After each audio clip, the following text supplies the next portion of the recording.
Dear students, we will again calculate the efficiency. The last video we have left it there due to want of space. I was not able to continue in the board there. Well, so let us now calculate the efficiency of, in fact, Carnot engine. Remember we are studying about the Carnot engine. Well, so efficiency is generally output by input. Output, what is the output? The net work done that we had calculated and set forth is the output. What is the input? What is the heat that is given? What is the heat that is absorbed is acting as an input here. So let us redefine it.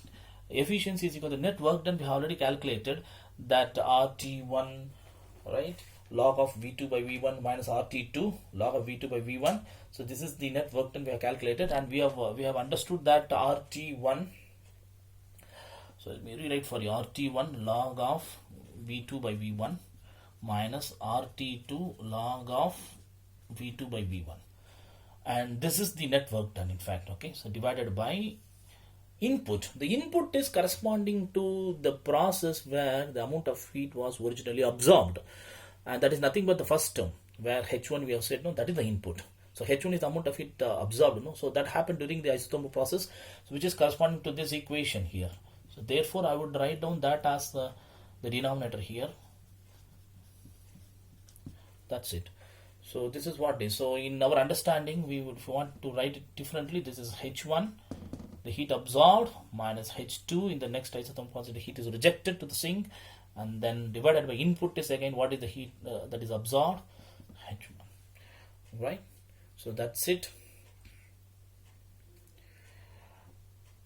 right? So this would get you 1 minus H2 by H1. Otherwise, in terms of temperature also, we can write down, represent this efficiency of the Carnot engine. Let me write it down for you here. So eta is equal to, if you take the common terms in this equation, what are the common terms? R is common, log is common, V2 by V1 is common.